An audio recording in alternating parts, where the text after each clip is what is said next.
Assalamualaikum warahmatullahi wabarakatuh. Welcome back to my channel. Perkenalkan, nama saya Wulan Safitri, NIM 180211100142. Oke, pada kesempatan kali ini saya akan membahas mengenai international business atau bisnis internasional. Untuk pembahasan yang pertama, kita langsung masuk pada definisi dari international business sendiri. Di sini sudah ada beberapa poin tentang pengertian dari bisnis internasional. Yang pertama ada kegiatan bisnis atau transaksi komersial, kemudian ada antar negara, ada perusahaan atau swasta, dan ada juga pemerintah.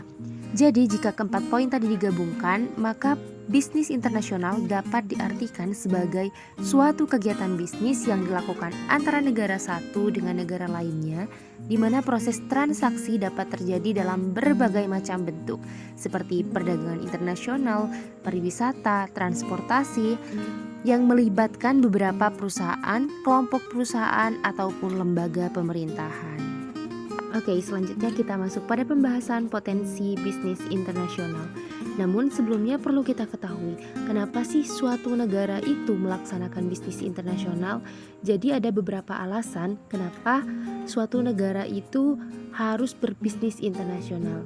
Nah, alasan yang pertama itu tidak semua negara memiliki sumber daya alam yang mereka butuhkan. Jadi negara itu ketika mereka tidak bisa memenuhi kebutuhan sumber daya alamnya, maka mereka harus melakukan bisnis internasional. Nah, alasan lainnya mengapa suatu negara melaksanakan bisnis internasional itu ada yang untuk mentransfer teknologi modern yang ada di suatu negara ke dalam negara itu sendiri ataupun sebaliknya. Kemudian ada yang untuk membranding negara itu sendiri. Kemudian ada yang untuk meningkatkan kondisi keuangan suatu negara, dan ada juga yang untuk mencari keuntungan, dan masih banyak alasan-alasan lainnya. Kemudian masuk pada potensi bisnis internasional. Nah, potensi bisnis internasional ini dipengaruhi oleh 3 faktor. Yang pertama, struktur penduduk, kemudian daya beli, dan pola konsumsi masyarakat. Karena ruang lingkupnya sudah internasional, jadi struktur penduduknya itu sudah sangat pasti bervariasi, sehingga perusahaan itu harus benar-benar bisa memikirkan daerah mana yang cocok untuk dijadikan tempat memasarkan produknya.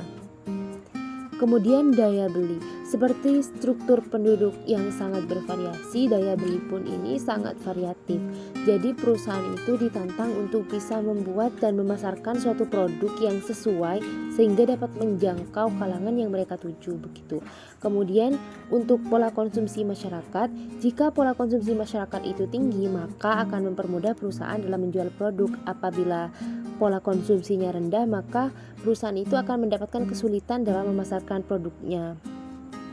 Kemudian kita masuk pada tahap-tahap bisnis internasional.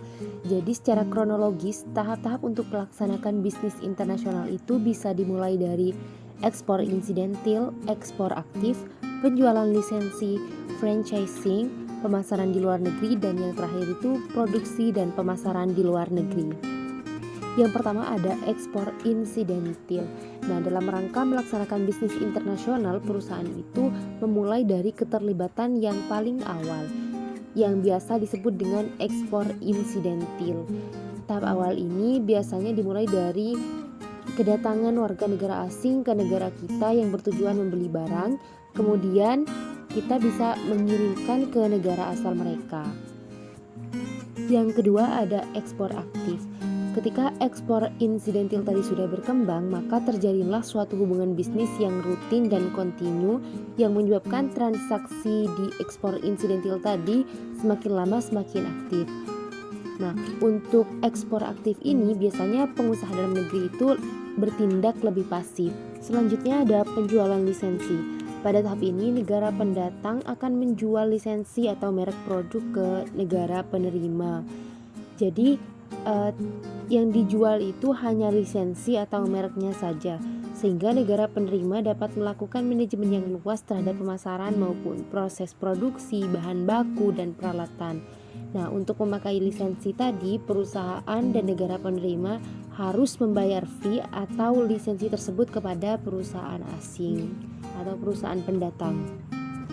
Kemudian ada franchising. Nah, Perusahaan di suatu negara selain menjual lisensi ataupun merek dagang, tapi juga melengkapi dengan keseluruhan atribut, peralatan, proses produksi, resep campuran proses produksi, pengendalian mutu, pengawasan mutu bahan baku hingga barang jadi, dan bentuk pelayanan. Tahap selanjutnya adalah pemasaran di luar negeri. Pada tahap ini, perusahaan membutuhkan intensitas manajemen dan keterlibatan yang lebih tinggi, sebab perusahaan itu harus aktif dan mandiri dalam melakukan manajemen pemasaran bagi produknya yang ada di luar negeri. Dan yang terakhir ada tahap produksi dan pemasaran di luar negeri. Tahap ini merupakan tahap yang paling kompleks dalam melibatkan diri pada bisnis internasional. Tahap ini yang akan menimbulkan MNC atau Multinational Corporation, yaitu suatu perusahaan multinasional. Dan tahap produksi dan pemasaran di luar negeri, perusahaan akan datang dan mendirikan perusahaan di negara luar dengan keseluruhan modal, proses produksi di negara tersebut, dan menjual hasil produksi di negara tersebut juga. Baik, untuk pembahasan kali ini kita cukupkan sampai di sini. Sampai jumpa di pembahasan-pembahasan selanjutnya. Dan terima kasih sudah meluangkan waktunya untuk menonton video ini. Tetap semangat dan wassalamualaikum warahmatullahi wabarakatuh.